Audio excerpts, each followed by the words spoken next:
Nós estamos falando sobre conhecendo Deus e fazendo sua vontade. Esse é o tema que a gente está trabalhando. É muito importante, porque quando a gente conhece a Deus e a gente conhece a vontade de Deus, a gente vive a vida melhor. O nosso tema hoje é conhecendo a Deus, descobre-se que sua vida na terra não é permanente. Quando a gente conhece a Deus, nós vamos perceber que viver aqui na terra, Nazaré, não é a razão de nós existirmos. Deus não nos fez para povoar a terra. Deus nos fez para povoar o céu. A terra é temporária, é passageira, o céu é eterno. Então eu queria pensar com vocês no Salmo de número 39, versículos 4 e 5, quando o salmista faz uma oração a Deus. E a oração do salmista é a seguinte: mostra-me, Senhor, o fim da minha vida e o número dos meus dias, para que eu saiba quão frágil sou. Deste aos meus dias o cumprimento de um palmo. A duração da minha vida é nada diante de ti. De fato, o homem não passa de um sopro. Ele pede a Deus que mostre a duração dos seus dias, pede a Deus para dizer quando vai ser o fim do seu dia, não para que ele se prepare, não para que ele se organize. Agora mesmo eu tive que sair daqui 18h20 e lá em Araucária devolver as cubas dos richôs. Os richôs que nós emprestamos para o jantar das mulheres, Sidão, foram devolvidos hoje e as cubas ficaram guardadas. Porque os homens são uma bênção, mas não têm intimidade com a cozinha. Não separaram as cubas eram emprestadas. E eu peguei um pastor amigo meu que mora em Araucária, levou. Quando chega agora, no final da tarde, a dona dos richôs me liga aqui. Pastor, faltou o mais importante, ela vai usar amanhã. E eu tive que sair daqui para Araucária, 6h20, nesse trânsito terrível, e chegando antes de começar o culto. Imagine vocês o estresse. Ainda bem que eu estava com esse texto na minha cabeça sobre a duração dos meus dias. Não é para organizar, porque se você soubesse que o seu dia ia chegar, você ia botar muita coisa em dia. Ia fazer cartinha para filho, ia pedir perdão para quem você precisa pedir perdão. Você mesmo, fica olhando para o lado. Você mesmo. Ia liberar o perdão para alguns, né? Você ia se organizar para o fim do seu dia você ir em paz, deixar tudo resolvido. Mas não, ele pergunta para Deus: Senhor, mostra-me, porque eu quero estar consciente de quão frágil eu sou. Às vezes a gente perde a noção da nossa fragilidade, Nazaré. Nazaré está com a gente depois de 6 meses, né, Nazaré? Que maravilha. A gente perde a noção de quão frágil a gente é. Eu olho sempre para a pele e percebo como esse negócio aqui é frágil, fraco. A gente, com papel, faz um corte aqui. Com papel, faz um sangramento.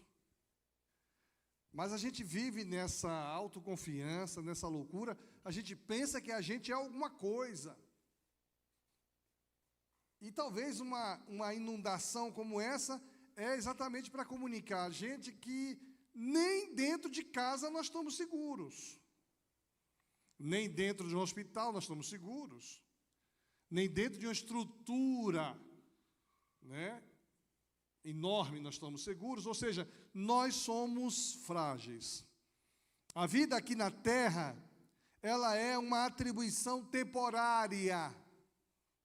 A gente precisa entender que a vida aqui na terra é temporária. Deus disse que somos peregrinos aqui na terra. No Salmo 119, versículo 19, diz assim: sou apenas, diz o salmista, sou apenas um peregrino na terra.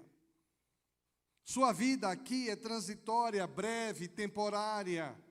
Para que você viva a sua vida aqui na terra da melhor forma, uma coisa precisa estar bem clara na sua mente e no seu coração.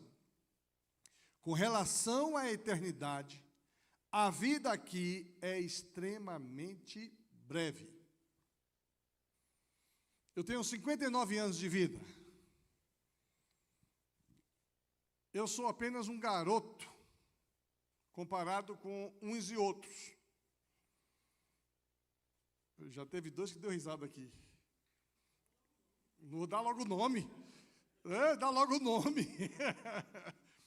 Agora, esses garotões aí que tem mais de 7-0, o tempo que eles viveram aqui pode parecer muito para essas crianças que estão aqui, esses adolescentes. Alguém que já viveu 70 anos, é muito tempo? É muito tempo. Pergunta para eles se é muito tempo. Hein, Maria? Não é nada. E quando a gente pensa na eternidade, a gente vai perceber que isso é bem menos tempo do que a gente imagina. Então a gente se agarra demais a esse tempo. A nossa vida aqui, ela é temporária, ela é frágil. A gente se ilude pensando que a gente vai viver aqui eternamente. É uma ilusão. A gente se ilude pensando que a gente vai viver aqui seguramente. É uma ilusão. Nós estamos hoje nos referindo ao Rio Grande, mas não fazem 2 anos que nós vivemos uma pandemia, o mundo todo viveu um susto.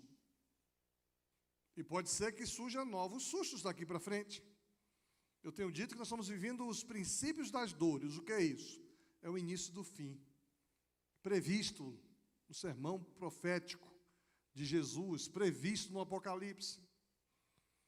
Eu tenho minhas dúvidas se esta geração vai viver o que nós vivemos. Porque os sinais dos tempos estão chegando muito forte. Então, você não precisa ficar apegado às coisas dessa vida, dessa terra. Nós somos desafiados a voltar o nosso olhar, o nosso coração para as coisas espirituais. E às vezes eu vejo pessoas trabalhando nas coisas de Deus numa perspectiva material, humana. Até as coisas de Deus numa perspectiva humanista, humana e não espiritual.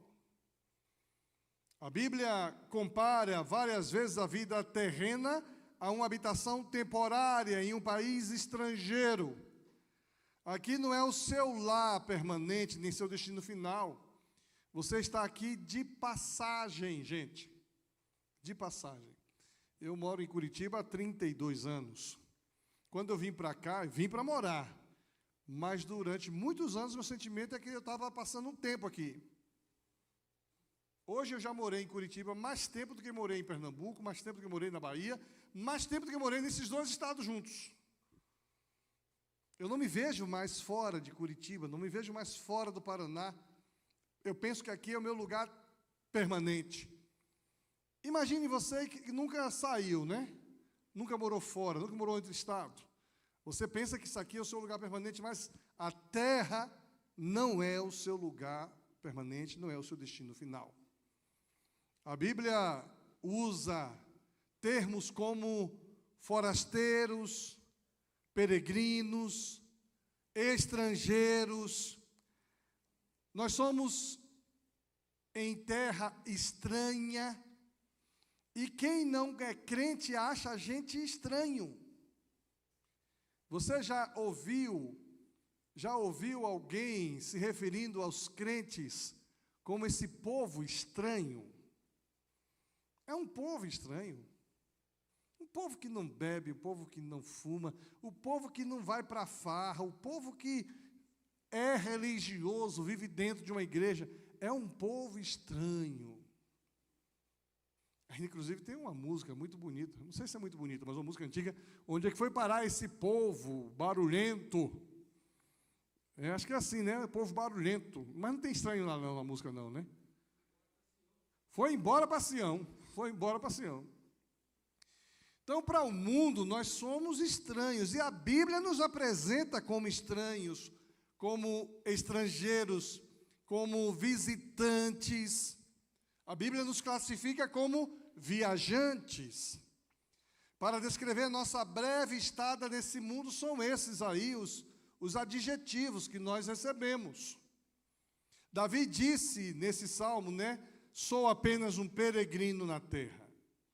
O nosso propósito para viver aqui na terra não é permanente, é temporário. E isso é muito importante. Eu aprendi isso quando eu era adolescente. Como isso fez sentido para mim? Os adolescentes de hoje pensam que vão viver aqui eternamente. Pensam que terão a saúde mesma, plena, o tempo todo, né? Então, você precisa ter em mente algumas verdades sobre sua vida aqui na terra. Algumas verdades. Primeira verdade, sua vida na terra é um teste. Sua vida aqui é um teste. Deus continuamente testa as pessoas. Deus testa as pessoas sobre vários prismas. Deus testa o caráter das pessoas. Deus testa a fé das pessoas. Deus testa a obediência, o amor, a honestidade, a lealdade, a submissão. Grandes homens na Bíblia passaram por esses testes aqui na terra. Abraão, por exemplo, foi provado, sendo desafiado a sacrificar o seu próprio filho. Daniel também teve a sua fé provada ao ser lançado na cova dos leões. O rei Ezequiel também foi provado através de uma enfermidade. E por aí vai as provações dos personagens bíblicos. Às vezes a gente enfrenta uma enfermidade e não entende o porquê. E não é de hoje, não, desde os tempos bíblicos que não se sabe. Essa enfermidade, quem pecou, Senhor? Ele ou seus pais para ter essa enfermidade? E aí Jesus respondeu o quê? Nem ele e nem seus pais. Essa enfermidade veio por quê? Para a glória de Deus.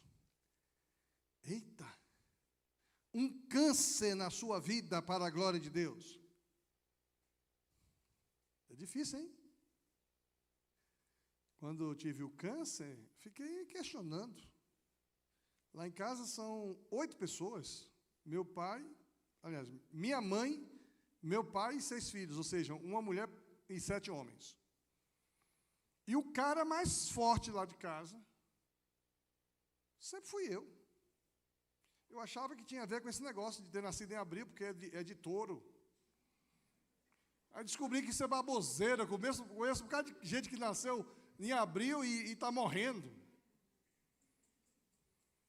Mas o cara mais forte era eu, o mais espoletado, o que mais aprontava, o que mais pulava muro, o que mais vivia na rua aprontando. Depois me torno uma pessoa regenerada, transformada. Então, ore, porque tem esperança, viu? Se você tem alguém na família que parece que não tem jeito, olhe para mim, tem jeito, viu? Olhe para mim que tem jeito. E olha, só nessa igreja eu estou há 27 anos, gente, como pastor nessa igreja, 27 anos. Aí depois de estando aqui, fazem 18 anos, 19 anos que eu tive o câncer. Então, 18 anos que estava aqui, o câncer. Mas logo eu, pobre pecador, logo eu, tão frágil e tão devedor. Você gostou de me acusar, né? Devedor. Agora, minha família, tanta gente, o único que teve câncer lá fui eu. Agora, por que tadinho do pastor? Eu sempre prego aí fora e eu conto a história. O meu testemunho do câncer é forte lá fora. Eu canto sobre a música que cantaram no dia da minha cirurgia. Quem estava aqui vai lembrar. Só quem estava aqui foi a Nazaré. Você estava no culto antes. Você estava também, Maria? A igreja cheia, gente. Tinha gente que fazia 3 anos que não aparecia na igreja. Naquele culto, o último veio, estava aqui, cheio de gente. Hã? Pré-funeral. Você estava aqui, Júnior? É. E aí o pessoal cantando, se o trovão e o mar se erguendo vem. E o povo chorando, gente. Eu falei, por que estou chorando? Vou operar essa semana, o pessoal está chorando por quê? Aí eu imaginei, já me viram deitado aqui, ó. Agora, vocês não vão imaginar que esse câncer foi para a glória de Deus. Quantas vidas estão sendo salvas, transformadas e curadas através do câncer que eu tive. O câncer da Dária também, hein, Dária? Aquele câncer foi para a glória de Deus. Para a glória de Deus. Eu uso o câncer dela para dar testemunho. Então, às vezes, nós somos testados e a gente não sabe por que nós somos testados. E a Bíblia mostra várias pessoas que foram testadas. Tiago diz assim, capítulo 1, versículo 2 e 4, meus irmãos, considerem motivo de grande alegria. Grande alegria, não é pouca não, hein? O fato de passarem por diversas provações. Não é um câncer só, não. Diversas provações, pois vocês sabem que a prova da sua fé produz, ou seja, diversas provações irão produzir em nossas vidas perseverança. E a perseverança deve ter ação completa, a fim de que vocês sejam maduros. É tão complicado a gente ver gente que frequenta a igreja há 5, 10, 15, 20 anos e ainda é infantil na vida cristã. É muito difícil ver isso. Pessoas que não conhecem a palavra, não conhecem a Bíblia, são meninos no Evangelho. Sofre uma coisinha, começa a murmurar, a resmungar. São infantis.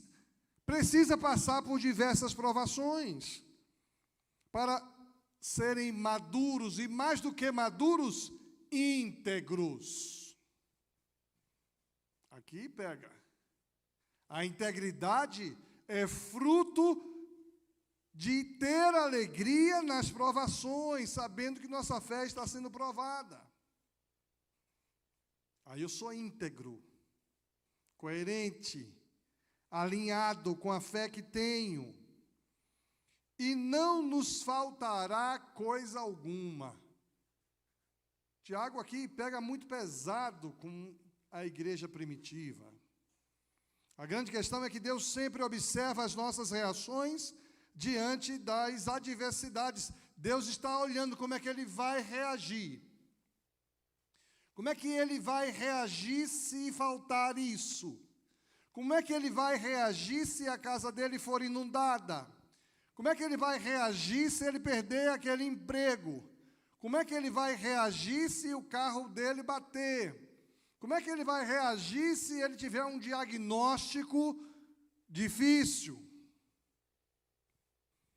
Nós somos testados. A questão é, nós estamos sendo aprovados?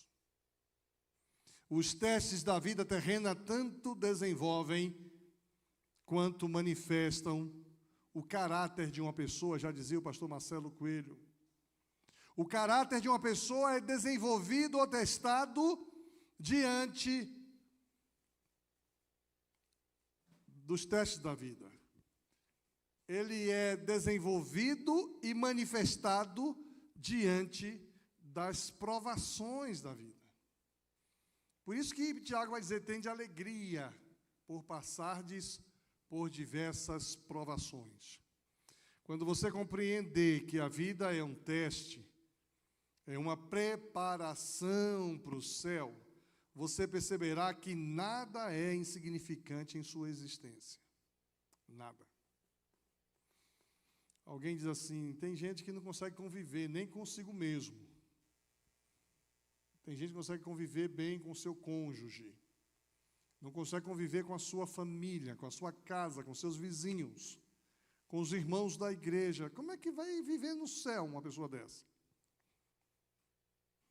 A superação da convivência aqui na terra é uma preparação para o céu. Mesmo o menor incidente, ele é relevante para o desenvolvimento do caráter. Cada dia é importante, cada segundo acrescenta oportunidades em nossa vida de aperfeiçoar o nosso caráter, para demonstrar o nosso amor, para a gente ter convicção de que nós dependemos de Deus. Alguns testes parecem pesados demais, enquanto outros nem são percebidos. Tem gente que não sabe que está sendo testado e está sendo testado. Pesado fostes na balança e encontrado em falta. Tekel, tekel, mené, não sei o que lá. No livro de Daniel. O cara não sabia que estava sendo testado. Então a gente tem que ter muito cuidado com algumas coisas que nos acontecem. Muito cuidado. Nós estamos sendo testados. A boa notícia é que Deus quer que sejamos aprovados em todos os testes. Por isso você deve encarar e saber que Deus quer isso. Veja o que diz 1 Coríntios, capítulo 10, versículo 13. Deus cumpre a sua promessa e não deixará que vocês sofram provações que vocês não têm força para suportar. Quando uma provação vier, Deus dará força a vocês para suportá-la e assim vocês poderão sair dela. Então, você nunca, se você é crente em Jesus, se você já entregou sua vida a Jesus, se você já confessou Jesus como Senhor e Salvador, e você está sendo provado, você nunca terá ou não terá condição de vencer qualquer provação que chegar a você. Deixa eu reformular.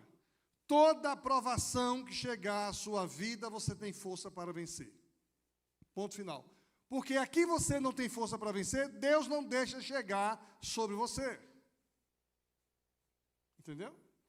Se eu tivesse, por exemplo, problemas com dinheiro, Deus não ia nunca permitir que diante de mim tivesse aqui algumas notas de R$200. Porque eu tenho problemas com dinheiro. Deus não ia permitir isso. Mas se Deus permitiu R$200 diante de mim, 200 notas de R$200, é porque eu tenho condição de superar. Então pense nisso. Estou sendo tentado, mas essa tentação eu vou ter que cair, porque nenhum ser humano normal, não, você tem condições, por isso que Deus permitiu isso para você.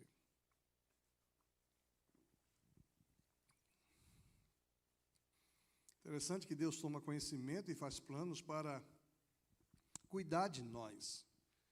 Ele permite a aprovação, mas Ele também planeja a recompensa. Tiago diz assim, capítulo 1, versículo 12, feliz é o homem que persevera na aprovação, porque depois de aprovado receberá a coroa da vida que Deus prometeu aos que o amam. Então, gente, você está sendo provado. Sua vida aqui na terra é um teste. Busque a aprovação. Se você é daqueles que reclama, que resmunga, ou é daqueles que amaldiçoa, é daqueles que se irrita, que não tem paciência, lembre que a sua vida aqui é um teste. Segunda coisa, a sua vida na terra é como se fosse um cargo de confiança. E quem já ocupou o cargo de confiança aqui sabe o que significa isso. Alguém dá a você uma função porque confia em você. É o que a igreja faz, por exemplo, com o pastor. O pastor, ele não conhece a igreja não conhece ele. Quando a igreja convida o pastor para ser o pastor titular de uma igreja, dá para ele um cargo de confiança. E ele vai ter que dirigir tudo isso com responsabilidade. E alguém deu a ele esta função.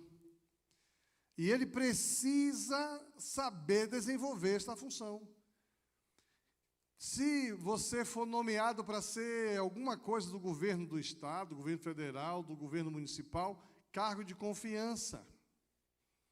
Se o governador ligar para mim amanhã e dizer assim, pastor Ilquias, eu preciso que o senhor venha assumir a secretaria de não sei o quê. É um cargo de confiança. Ou se ele chamar qualquer um para ser assessor direto dele, cargo de confiança. E quando a gente recebe um cargo de confiança, a gente geralmente fica feliz, alegre, porque alguém demonstrou publicamente a confiança.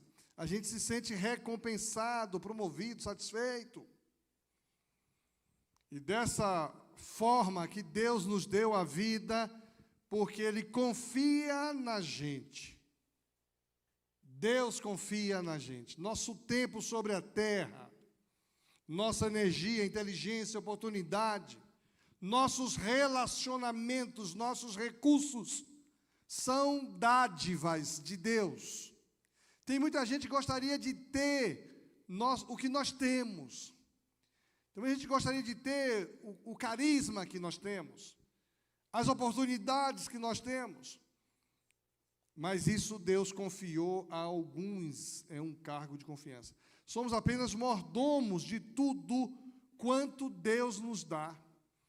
E se Deus nos dá um dom e a gente não exercita esse dom, nós estamos sendo maus mordomos.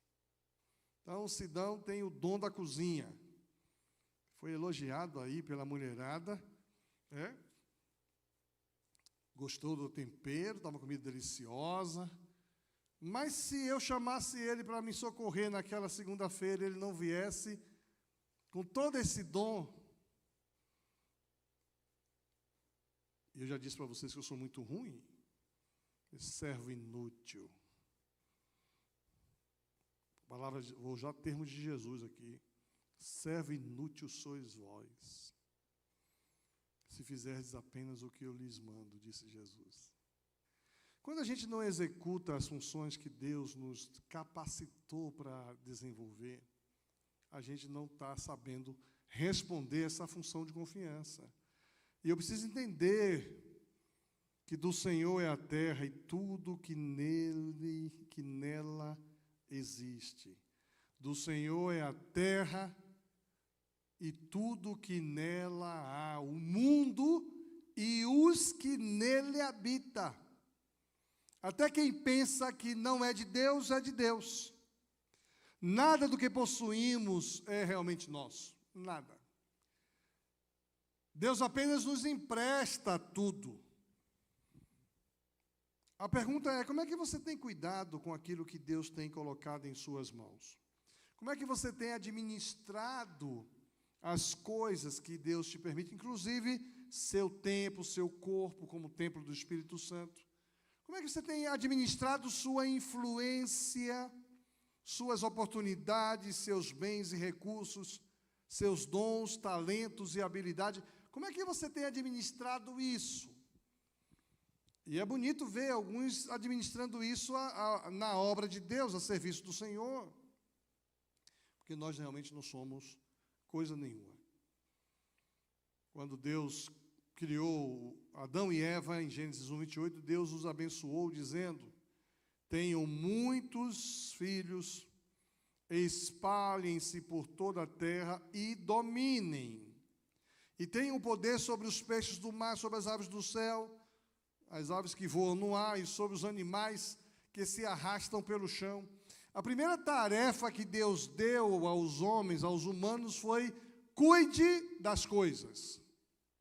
De quem são as coisas? De Deus. Primeira tarefa que Deus deu ao ser humano: cuidem das coisas dele. Às vezes nós não cuidamos das coisas dele, pensamos que o que nós temos é nosso, e aí cuidamos com muita dedicação do que a gente pensa ser nosso, e vamos descobrir que isso vai fazer diferença na eternidade.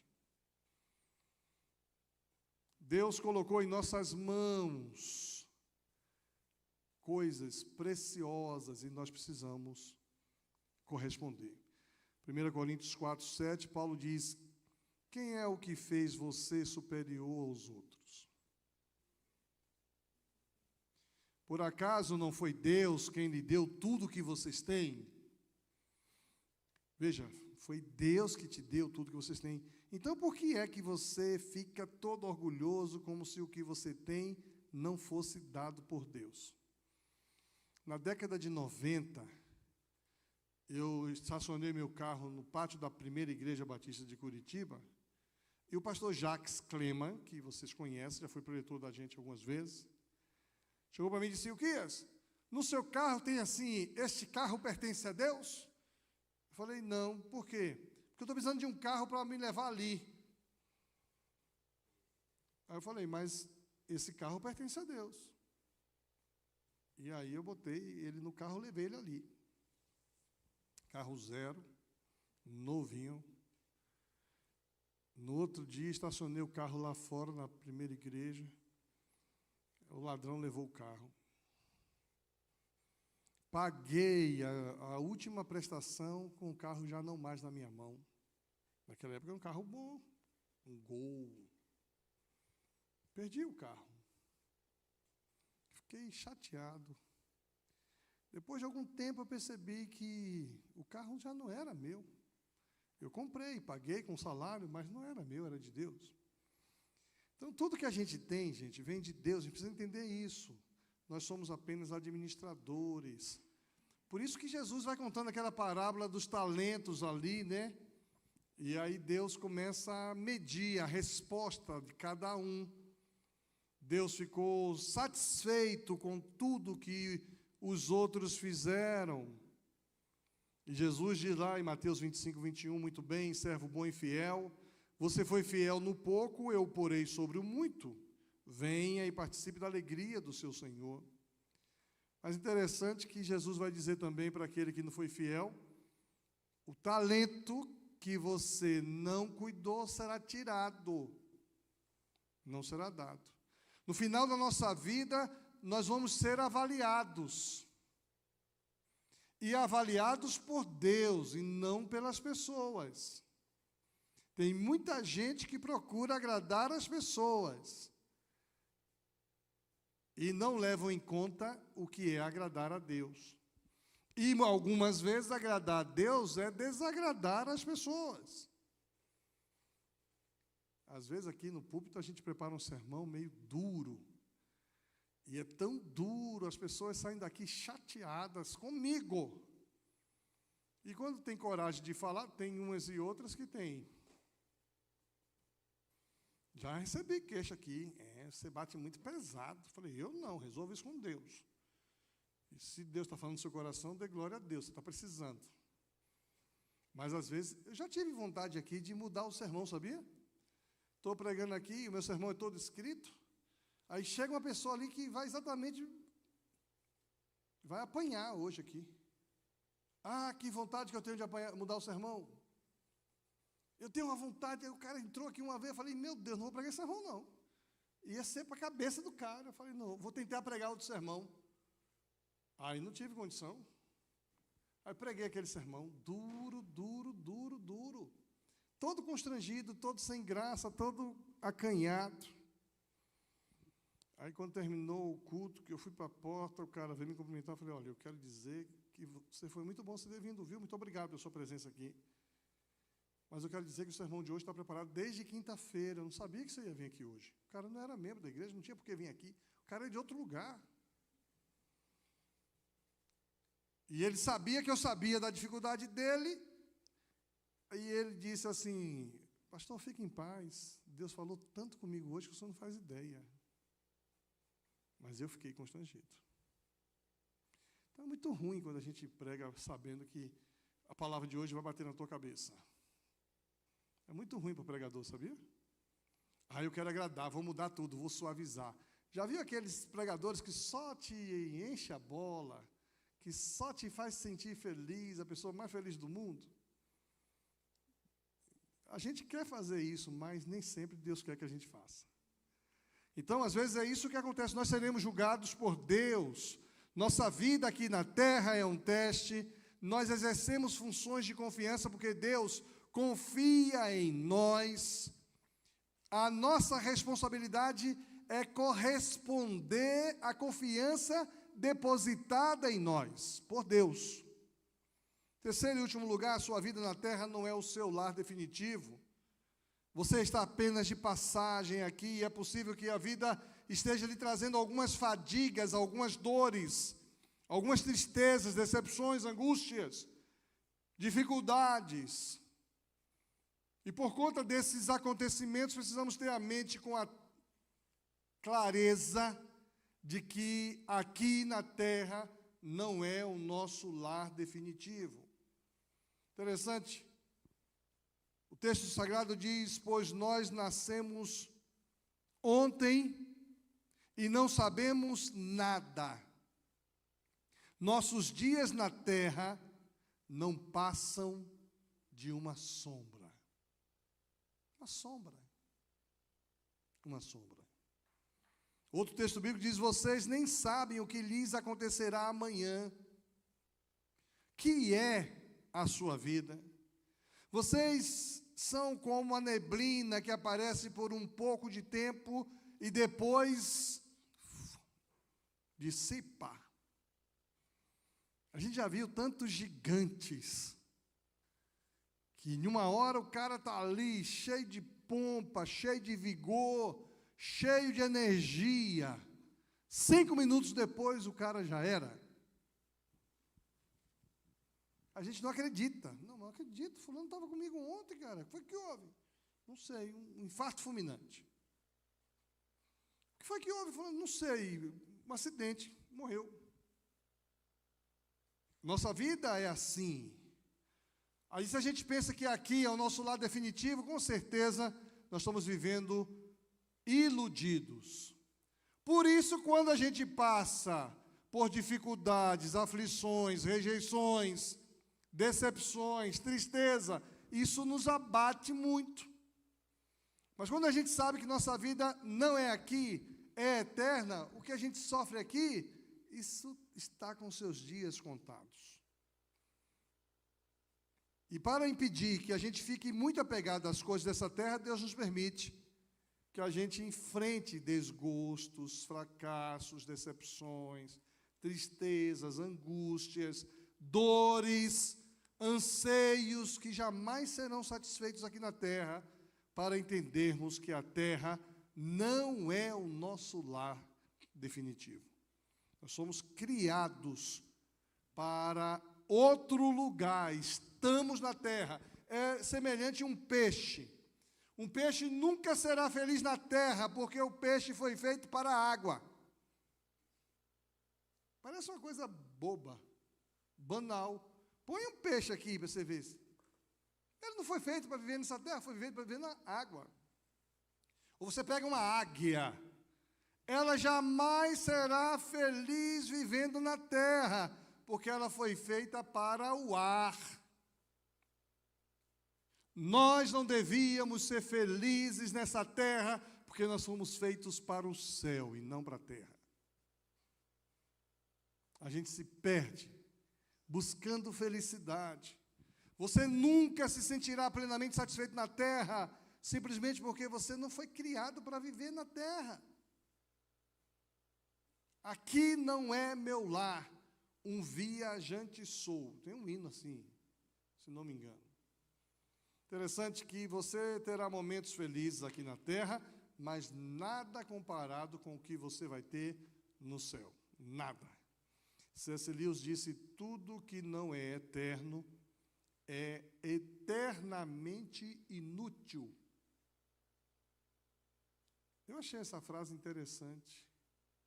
Tem muita gente vivendo sua vida inteira com eternamente inútil. Não vai ter uso na eternidade. Você passou sua vida inteira. Aquele ladrão na cruz, que ouviu de Jesus, hoje mesmo estarás comigo no paraíso, aquele ladrão, coitado, só foi viver os últimos minutos da sua vida com Jesus. Tudo que ele fez é eternamente inútil. Os 3 últimos minutos de vida é o que valeu. Por isso que o julgamento que vai, a Bíblia diz que Deus vai julgar e vai começar pelos de dentro, pelos de casa. E a gente às vezes se desgasta tanto, né? Paulo disse, pois os nossos sofrimentos leves e momentâneos estão produzindo para nós uma glória eterna que pesa mais do que todos eles. Assim, fixamos os olhos, não naquilo que se vê, mas no que não se vê. Pois o que se vê é transitório, mas o que não se vê é eterno. O que a gente vê é transitório, o que a gente não vê é eterno. Domingo passado eu preguei sobre Hebreus e falei exatamente da fé de Moisés, que fixou os olhos naquilo que era impossível aos homens ver. É só pela fé. O que é que você vê? Eu vejo os céus abertos. O que é que você vê? Eu vejo um carro de fogo vindo me buscar. O que é que você vê? Eu vejo Deus descendo para caminhar comigo. Tudo isso se vê pela fé. Então a gente não precisa ficar arrasado, sofrendo. Vamos olhar os homens da Bíblia para a gente finalizar. José foi sempre obediente, mesmo assim foi vendido pelos irmãos.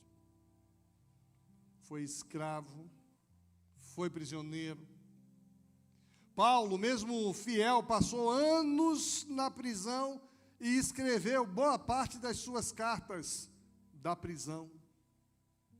João Batista, mesmo sendo o mais justo da terra, segundo palavras de Jesus, ninguém nascido de mulher é maior do que João Batista, disse Jesus. Nem a mãe dele.